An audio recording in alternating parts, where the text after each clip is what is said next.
দেখবেন ইনশাআল্লাহ আপনার মনটা আল্লাহর নূর বা আলো দিয়ে পরিপূর্ণ থাকবে ইনশাআল্লাহ। আপনি হতাশ হবেন না। আর শয়তান তখনই সুযোগ নেবে আপনার কাছে যখন আপনি হতাশ হয়ে যাবেন। আপনি হতাশ হয়ে গেলে শয়তান আপনার কাছে সুযোগ নিবে, হতাশ হবেন। তো আসুন সামনের দিকে যাই। যে জাদুকররা যখন ইসলাম কবুল করলো, এরপরে নবী মুসা আলাইহিস সালাম ফেরাউনকে বারংবার দাওয়াত দিয়েছেন। বারংবার, কতবার সেটা আল্লাহ ভালো জানেন। বারংবার তাকে দাওয়াত দিয়েছেন, ফেরাউন তার দাওয়াত কবুল করেনি। যখন সে দাওয়াত কবুল করে নাই, মুসা আলাইহিস সালাম আল্লাহর কাছে দোয়া করতেন, একটা করে আযাব আসতো। একবার ব্যাঙের আযাব আসলো, একবার উকুনের, একবার ধরেন যে আপনার প্লেগ বা মহামারী, একবার রক্তের আযাব, হ্যাঁ, একবার ওই যে ফড়িং এর আযাব, মানে বিভিন্ন আযাব আসতে থাকে। যখনই কোনো আযাব আসে তখন ফেরাউন বলে যে, হে মুসা, তুমি তোমার রবের কাছে দোয়া করো, যদি আযাব উঠিয়ে নেওয়া হয় আমরা মুমিন হয়ে যাব। যখনই কোনো আযাব আসে তখন ফেরাউন মুসা আলাইহিস সালামকে বলে, তুমি জাস্ট দোয়া করো আল্লাহর কাছে, আল্লাহ যেন আযাব উঠিয়ে নেয়, আমরা মুমিন হয়ে যাবো ইনশাআল্লাহ। কিন্তু যখনই মুসা আলাইহিস সালাম দোয়া করেন, আযাব উঠে যায়, ফেরাউন আবার সীমা লঙ্ঘন করা শুরু করে। এই সিলসিলা চলতে লাগলো, চলতে চলতে চলতে এমন এক পর্যায়ে আসলো যে ফেরাউন সিদ্ধান্ত নিল, ঠিক আছে, আমরা সদল বলে শেষ করে ফেলব। কিভাবে?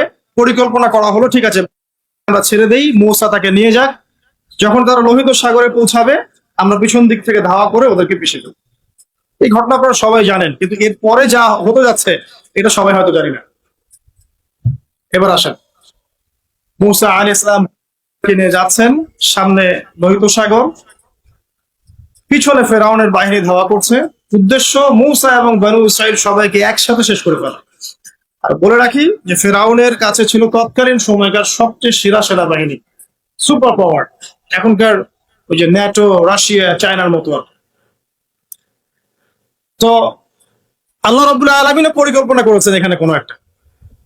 মূসা আলাইহিস সালামের কওমের মানুষরা, কিছু কিছু মানুষ বলা শুরু করলো, ইয়া মূসা ইন্না লামুদরাকুন, হে মূসা আমরা তো ধরা পড়ে গেলাম, সামনে লোহিত সাগর, পিছনে ফেরাউন। মূসা আলাইহিস সালাম এইরকম অবস্থাতেও বলছেন, কাল্লা, কখনো না, কশ্চিন কালেও না, ইন্না রাব্বি মাইয়া সায়াহদিন, আমার সাথে আমার রব আছেন, তিনি আমাকে পথ দেখান। চিন্তা করতে পারেন, এই কথা কিন্তু আমাদের নবী একদিন বলেছিলেন, যখন আবু বকর সিদ্দিক রাদিয়াল্লাহু আনহুর সাথে তিনি গারে সাউরে আটকা পড়েছেন, আত্মগোপন করেছেন, এখন কাফেররা চারপাশটাকে ঘিরে ফেলেছে। তখন আবু বকর রাদিয়াল্লাহু আনহু কি বলছিলেন? ইয়া রাসূলুল্লাহ, তারা তো আমাদেরকে দেখে ফেলবে, নিচে তাকাইলে দেখে ফেলবে। রাসূল সাল্লাল্লাহু আলাইহি ওয়াসাল্লাম বলেন, কখনো না, কখনো না, লা তাহজান, তুমি দুশ্চিন্তা করো না, ইন্নাল্লাহা মা'ানা, আল্লাহ আমাদের সাথে আছে।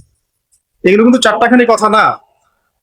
যখন আপনি বিপদে পড়ে একনিষ্ঠ ভাবে আল্লাহর প্রতি তাওয়াক্কুল করে খালি বলবেন যে হাসবি আল্লাহ ওয়া নি'মাল ওয়াকিল, আল্লাহ আমার জন্য যথেষ্ট, তিনি উত্তম কর্মবিধায়ক, আল্লাহ পাকের দায়িত্ব হয়ে যাবে আপনাকে সাহায্য করা ইনশাআল্লাহ। কোনো টেনশন করবেন না। যখনই কোনো বিপদ আপদে পড়বেন, মন থেকে বলবেন হাসবি আল্লাহ ওয়া নি'মাল ওয়াকিল, অথবা হাসবুনাল্লাহ ওয়া নি'মাল ওয়াকিল, ইনশাআল্লাহ দেখবেন আল্লাহর সাহায্য নেমে আসবে।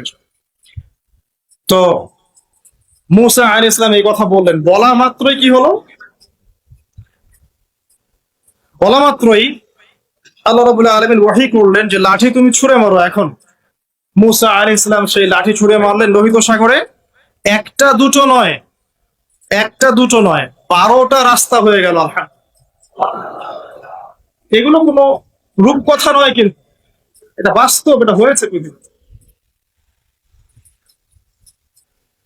একজন আহ আলেম একটা কথা বলেছিলেন একদিন, যে আগে মানুষ যত বেশি আল্লাহর কাছাকাছি থাকতো, আল্লাহ পাকের নুসরা মানে সাহায্য তত কাছে থাকতো।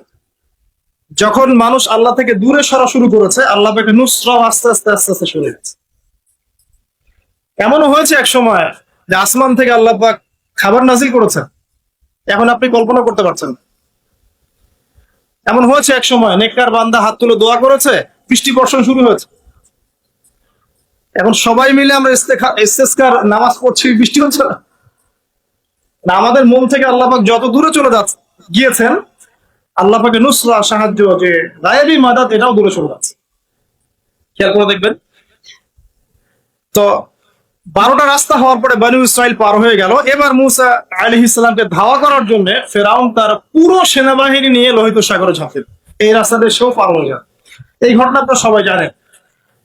এরপর আল্লাহ রাব্বুল আলামিন এক মুহূর্তের মধ্যে, 1 সেকেন্ডেরও কম সময়ের মধ্যে এই ফেরাউন এবং তার দলবলকে এই পানিতে ডুবিয়ে দিলেন। 1 সেকেন্ডেরও কম সময়ের মধ্যে, মুহূর্তের মধ্যে।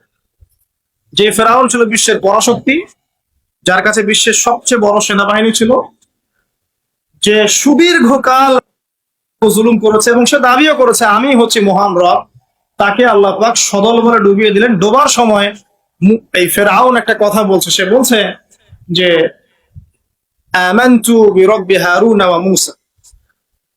ডোবার সময় ফেরাউন বলছে যে আমি হারুন এবং মূসার রবের প্রতি ঈমান আনলাম। আল্লাহ পাক এখন বলছেন আল-আন, এখন এখন ঈমান আনছো, ওয়াকাদ আসাইতা মিন ক্বাবল, এর পূর্বে তুমি সীমা লঙ্ঘন করেছিলে এবং তুমি ফাসাদ সৃষ্টিকারীদের অন্তর্ভুক্ত ছিলে।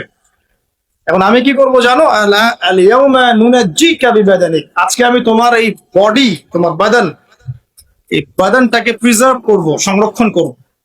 তোমার শরীরটাকে, দেহটাকে আমি সংরক্ষণ করে রাখবো। কি জন্য? লিতাকুনা লিমান খালফাকা আয়া, তোমার পরবর্তীতে যারা আসবে ওদের জন্য তুমি যেন নিদর্শন হতে পারো। ওয়া ইন্না কাসীরাম মিনান নাস আন আয়াতিনা লাগাফিলুন, এবং মানুষের মধ্যে বেশিরভাগ মানুষই আমার নিদর্শনগুলো সম্পর্কে গাফেল। আল্লাহ পাক ফেরাউনের বডি কেন প্রিজার্ভ করেছেন? যাতে করে ফেরাউনের এই মমি বা ফেরাউনের এই যে বডি, এটা যেন তার পরবর্তী যুগের মানুষদের জন্য নিদর্শন হয়। ঠিক আছে, এই পয়েন্টটা আপনি এখন মাথায় রেখে দেন। লেকচারের এই জায়গায় এসে এই পয়েন্টটা জাস্ট মাথায় রেখে দেন যে আল্লাহ পাক কেন ফেরাউনের বডিটাকে প্রিজার্ভ করেছেন, যাতে পরবর্তী জেনারেশন যারা আসবে তাদের জন্য ফেরাউনের এই লাশটা কি হয়? নিদর্শন হয়। এবার আসেন সামনে যাই, এই পয়েন্টটা মাথায় রেখে দেন। একটু পরে আমি আপনাদেরকে এই পয়েন্টটা নক করবো ইনশাআল্লাহ। মুসা আলাইহিস সালাম পার হয়ে গেলেন। পার হয়ে যাওয়ার পরে কিন্তু আর আগের মতো থাকলো না। মাত্র 40 দিনের ব্যবধানে, অনলি উইদিন 40 days, তারা আবার বাছুর পূজা শুরু করেছে। মুসা আলাইহিস সালাম তাওরাত আনতে গিয়েছেন, তাওরাত এনে দেখেন যে কম বাছুর পূজা শুরু করেছে, ফাসাদ সৃষ্টি করে দিয়েছে। সামেরি নামে একজন ব্যক্তি সর্বপ্রথম এই কাজটা শুরু করেছে। এই ঘটনা সূরা তাহার মধ্যে আছে। শুধু তাই নয়, তারা অন্য যে ফাসাদ গুলো ছিল সেগুলো শুরু করলো। পাশাপাশি তারা হারুন আলাইহিস সালামকে চার্জ করেছিল, মানে হারুন আলাইহিস সালামকে বাধ্য করেছে যেন তিনি কিছু বলতে না পারেন। মুসা আলাইহিস সালাম ফিরে এসে তার কওমের এই অবস্থা দেখে খুব ব্যথিত হলেন। তাদেরকে আল্লাহ রাব্বুল আলামিন মান্না দিলেন, সালওয়া দিলেন। তারপরেও মুসা আলাইহিস সালামের কওমে কিছু ব্যক্তি বলল, লান নুমিনা লাকা মুসা, আমরা তোমার উপর ঈমান আনবই না, হাত্তা নারাল্লাহ জাহরা, যতক্ষণ না আমরা আল্লাহকে সচক্ষে দেখছি। দেখেন, যাদেরকে আল্লাহ পাক ফেরাউনের কবল থেকে বাঁচিয়ে নিয়ে আসলেন, আসার 40 দিনের মধ্যেই শিরক করা শুরু করলো। আল্লাহকে দেখতে চাচ্ছে। এখন মান্না সালোয়া খাবার আসছে, তারা বলছে যে আমাদের এই খাবার পছন্দ না। ইয়া মূসা ফাদউ লানা রাব্বাক ইখরিজ লানা মিম্মা তুনবিতুল আরদু মিন বাকরিহা ওয়া কিসাইহা ওয়া ফুমিহা ওয়া আদাসিহা ওয়া বাসলিহা। হে মূসা, তোমার রবকে বলো মসুর, পেঁয়াজ এগুলো উৎপন্ন করে খেতে চাই আমরা। তারা নিজেরা দোয়া করছে না, বলছে মূসা তুমি তোমার রবকে বলো। চিন্তা করেন কথা। এক কথায় সীমা লঙ্ঘনের সর্বোচ্চ পর্যায়ে তারা চলে গেল। মূসা আলাইহিস সালাম যখন ইন্তেকাল করলেন, তখন ইন্তেকাল করার ঠিক আগে একটা আদেশ আল্লাহ পাক দিয়েছিলেন। এই জায়গাটা একটু ভালো করে বোঝেন। মূসা আলাইহিস সালাম ইন্তেকাল করার আগে আল্লাহ রাব্বুল আলামিন একটা আদেশ করেছিলেন। সেটা কি?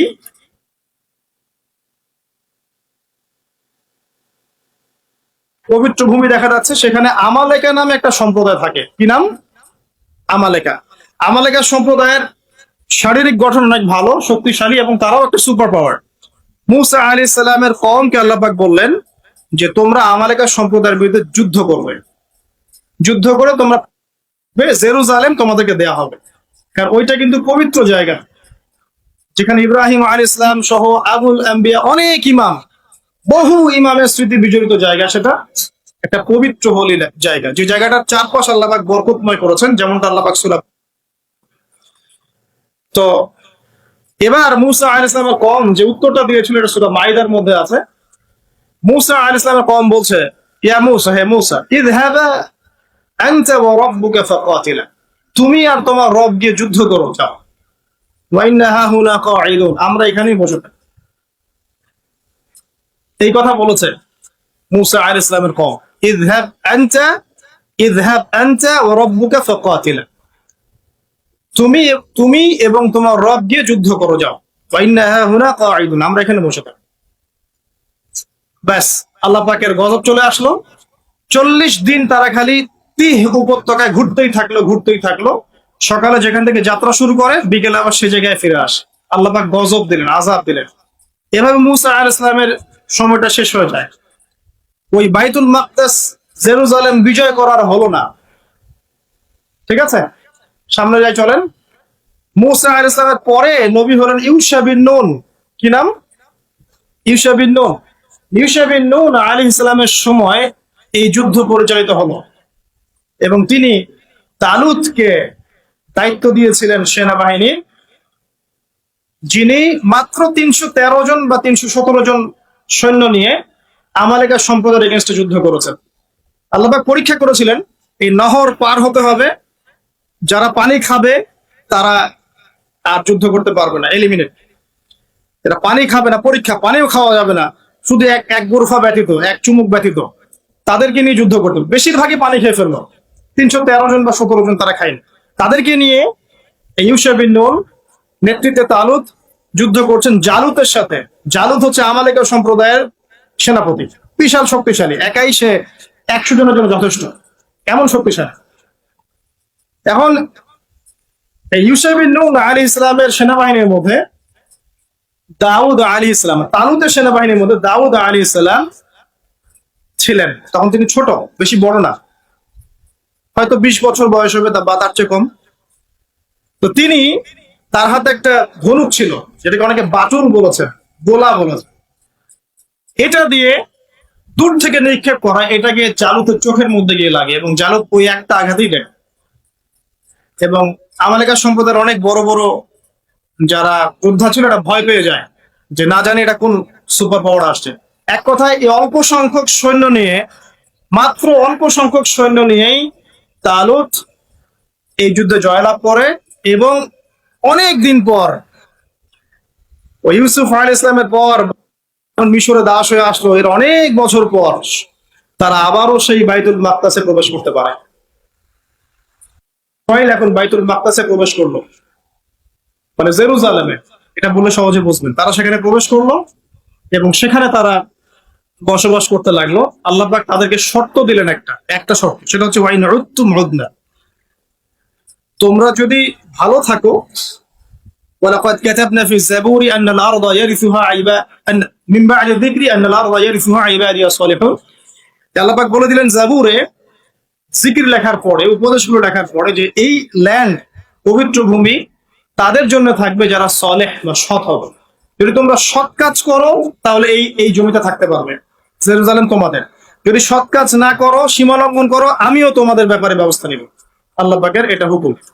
এরপর কিছু কাল তারা বেশ ভালোই ছিল, হঠাৎ করে তারা সীমা লঙ্ঘন শুরু করলো। সীমা লঙ্ঘন যখনই করেছে, আল্লাহ রাব্বুল আলামিন